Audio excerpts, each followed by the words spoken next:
다 함께 사도신경으로 우리의 신앙을 하나님께 고백하겠습니다. 나는 전능하신 아버지 하나님, 천지의 창조주를 믿습니다. 나는 그의 유일하신 아들, 우리 주 예수 그리스도를 믿습니다. 그는 성령으로 잉태되어 동정녀 마리아에게서 나시고 본디오 빌라도에게 고난을 받아 십자가에 못 박혀 죽으시고 장사된 지 사흘 만에 죽은 자 가운데서 다시 살아나셨으며 하늘에 오르시어 전능하신 아버지 하나님 우편에 앉아 계시다가 거기로부터 살아있는 자와 죽은 자를 심판하러 오십니다. 나는 성령을 믿으며 거룩한 공교회와 성도의 교제와 죄를 용서받는 것과 몸의 부활과 영생을 믿습니다. 아멘.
하나님 아버지 감사합니다. 오늘도 이렇게 말씀으로 하루를 시작할 수 있도록 인도하여 주시는 예 감사합니다. 사순절 기간 무엇보다도 저희들이 하나님의 말씀과 가까이 하는 시간이 되어 이 말씀을 통하여 우리의 삶에 깨달음이 있게 하여 주시고 깨우침이 있게 하여 주셔서 그것대로 행동하며 살아가는 믿음의 삶을 살 수 있도록 인도하여 주옵소서. 감사드리며 예수님의 이름으로 기도드립니다. 아멘.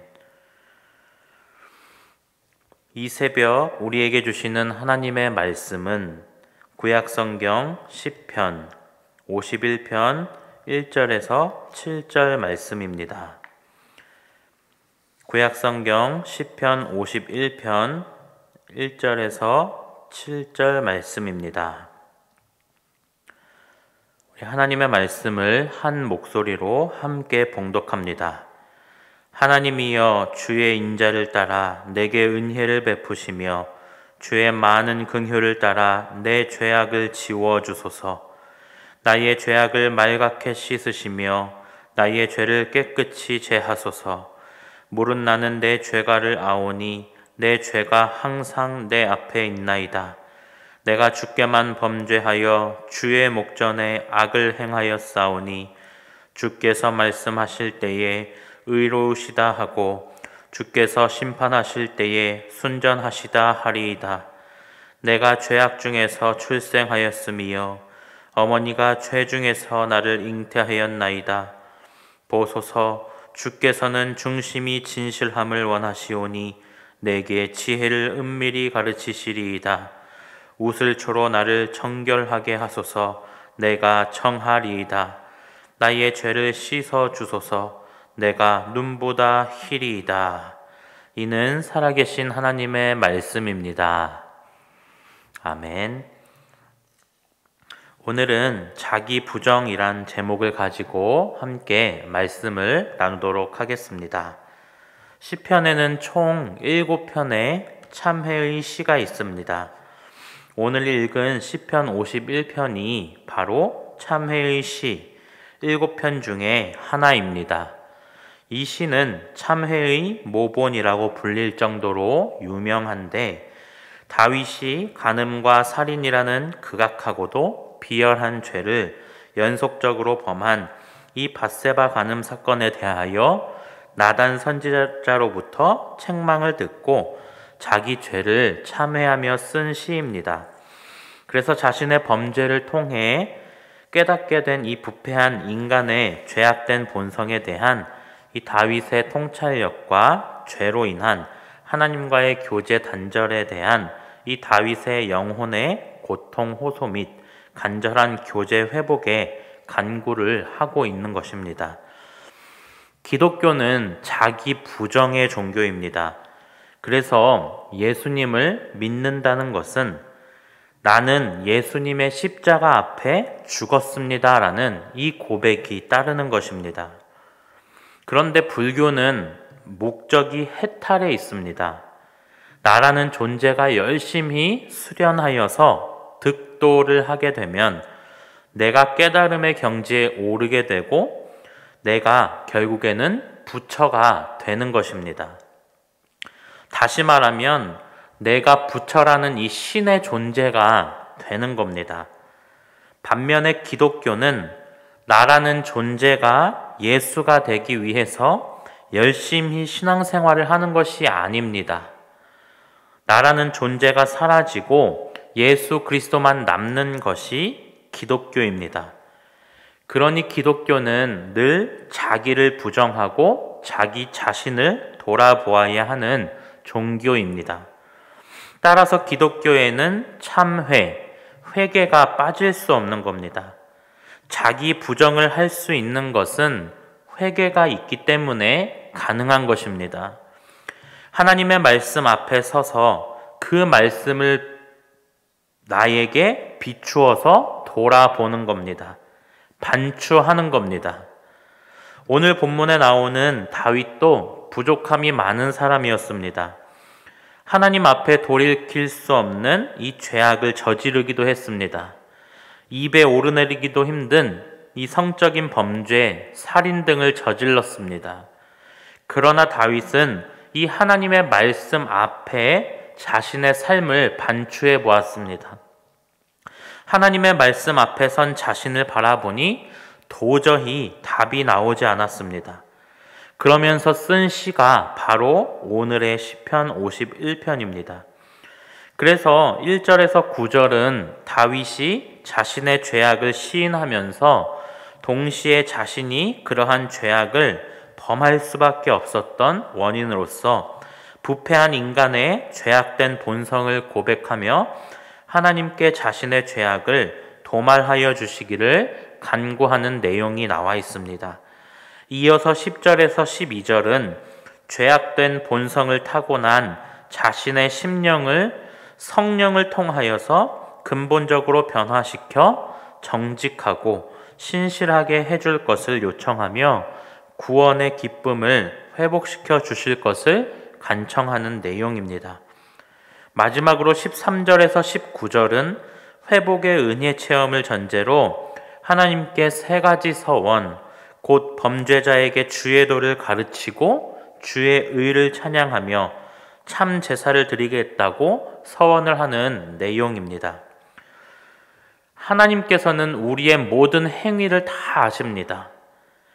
그래서 1절을 보면 하나님이여 주의 인자를 따라 내게 은혜를 베푸시며 주의 많은 긍휼을 따라 내 죄악을 지워 주소서라고 고백하고 있습니다. 하나님께 자신의 죄를 용서해 주실 것을 간구하고 있는 겁니다. 여기에서 다윗이 용서를 구하고 있는 죄악은 무엇을 말하고 있는 것입니까? 바로 밧세바 간음 사건을 말하고 있는 겁니다. 다윗은 밧세바의 남편이었던 우리아를 전쟁에서 죽게 하면 자신이 저지른 죄악을 아무도 모를 것이라고 생각했습니다. 그런데 어느 날 나단 선지자가 다윗을 찾아와서 다윗의 죄를 들추면서 하나님의 심판을 선포합니다. 다윗은 감쪽같이 처리한 일을 나단 선지자가 아는 것에 대해서 깜짝 놀랐을 겁니다. 그리고 두려웠을 것입니다. 그래서 다윗은 나단 선지자 앞에서 자신의 죄를 인정하며 회개하기 시작합니다. 그 내용이 바로 오늘의 본문인 것입니다. 사랑하는 성도님들, 하나님께서는 우리의 인생의 모든 것을 다 아십니다. 아무리 은밀한 곳에서 감쪽같이 행한 일이라도 하나님은 다 알고 계십니다. 하나님은 우리의 마음의 생각까지도 다 알고 계십니다. 그래서 우리의 마음이 저지른 것도 죄악이라고 말씀하고 계십니다. 하나님 앞에서 드러나지 않을 행위는 없는 겁니다. 그래서 예수님께서는 누가복음 12장 2절에서 감추인 것이 드러나지 않을 것이 없고 숨긴 것이 알려지지 않을 것이 없나니라고 말씀합니다. 하나님께서는 우리들의 행위와 마음까지 다 알고 계십니다. 그러니 우리는 하나님 앞에서 무엇을 감출 수 있다고 생각해서는 안 됩니다. 하나님께 숨기려고 해서는 안 됩니다. 죄를 짓고도 하나님이 모르실 것처럼 시치미를 떼고 있어서는 안 됩니다. 우리는 누구나 죄를 지을 수 있습니다. 그런 존재이고 연약한 존재입니다. 그러나 그것을 감춘다고 감출 수 있는 것은 아니기에 우리는 죄를 지었으면 하나님께 자백하고 용서를 구해야 하는 겁니다. 그리고 우리의 일거수일투족을 다 알고 계시는 이 전능하신 하나님의 눈을 의식함으로 죄악의 삶에서 떠나야 하는 것입니다. 사람은 다른 사람이 보는 앞에서는 죄를 짓지 못합니다. 누군가가 보고 있기 때문에 다 들통이 날 것이라 생각하기 때문입니다. 그래서 우리가 죄를 짓는 것은 아무도 나를 보는 이가 없다고 생각하는 바로 그때에 죄를 짓게 됩니다. 하나님께서 나를 보고 있다고는 꿈에도 생각하지 못합니다. 최고의 재판장이신 하나님께서 나를 지켜보고 계심을 인식한다면 어떻게 죄를 지을 수가 있겠습니까? 어린아이들은 자신의 시선을 중심으로 세계를 이해합니다. 그래서 자신의 몸은 다 보이는데 자신의 얼굴만 가려지면 자신이 보이지 않을 것이라고 생각합니다. 그래서 숨바꼭질 놀이를 하다 보면 얼굴만 가리고 몸은 다 보이는 곳에 숨습니다. 바로 이런 모습이 하나님을 믿고 있는 우리들의 모습이기도 합니다. 나의 시선이 차단되면 상대방이 나를 찾지 못할 것이라고 생각합니다. 그래서 내가 하나님을 바라보지 않기 때문에 하나님께서도 나를 바라보고 계시지 않을 거라고 생각하는 겁니다. 예레미야 23장 24절 말씀을 보시면 여호와의 말씀이니라 사람이 내게 보이지 아니하려고 누가 자신을 은밀한 곳에 숨길 수 있겠느냐.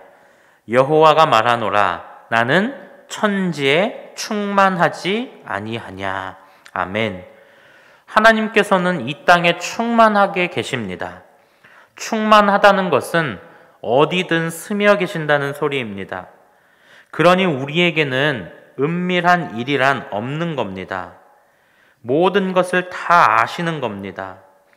사순절을 보내고 있는 저희들이 하나님께서 나를 늘 바라보고 계신다는 이 사실을 깨달을 수 있기 바랍니다. 그래서 날마다 하나님의 눈을 의식하며 살아가는 시간이 되기를 소망합니다. 늘 자기 부정을 통해 자신을 돌아보고 회개의 삶으로 죄악의 삶에서 멀어지는 은혜의 시간이 되기를 축복합니다. 우리는 코로나가 심해져서 다시 온라인 예배로 전환이 되었습니다. 우리가 교회에 나오지 않기 때문에 우리는 일상의 삶을 살아갑니다. 그런데 우리가 성전에 나오지 않더라도 하나님께서는 늘 나를 주목하고 계십니다. 늘 나를 바라보시는 하나님, 비록 성전에는 나오지 못할지라도 늘 나를 바라보시는 그 하나님만을 바라보며 우리의 삶에서 날마다 믿음으로 승리하시는 우리 모든 휘경교회 성도님들 되시기를 간절히 축원합니다. 우리 이 시간 오늘 말씀을 기억하시면서 자신의 삶을 돌아보며 회개의 삶을 살아갈 수 있게 하시고 늘 우리를 바라보고 계시는 하나님을 의식하며 살게 하소서. 또한 질병으로 인해 고통받는 환우들의 회복을 위해서 또 사순절 기간 우리의 신앙이 회복되는 가정이 되게 하시고 내일 있을 주일 예배에도 하나님의 은혜가 가득 넘치는 예배가 되게 하옵소서. 우리 조용히 기도하며 나아가겠습니다.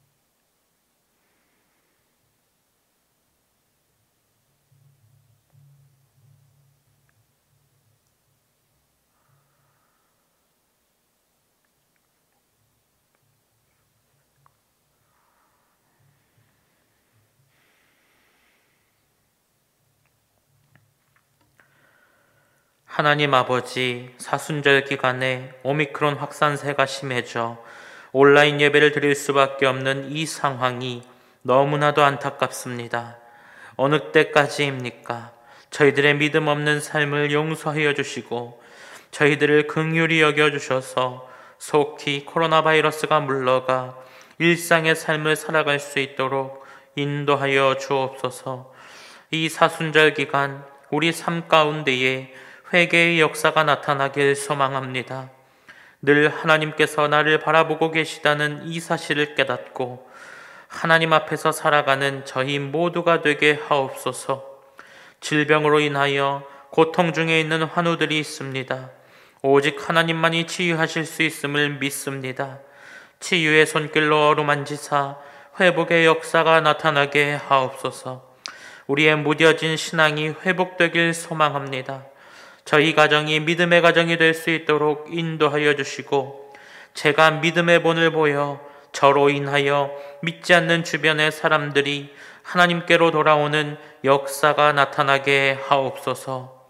감사드리며 예수님의 이름으로 기도드립니다. 아멘.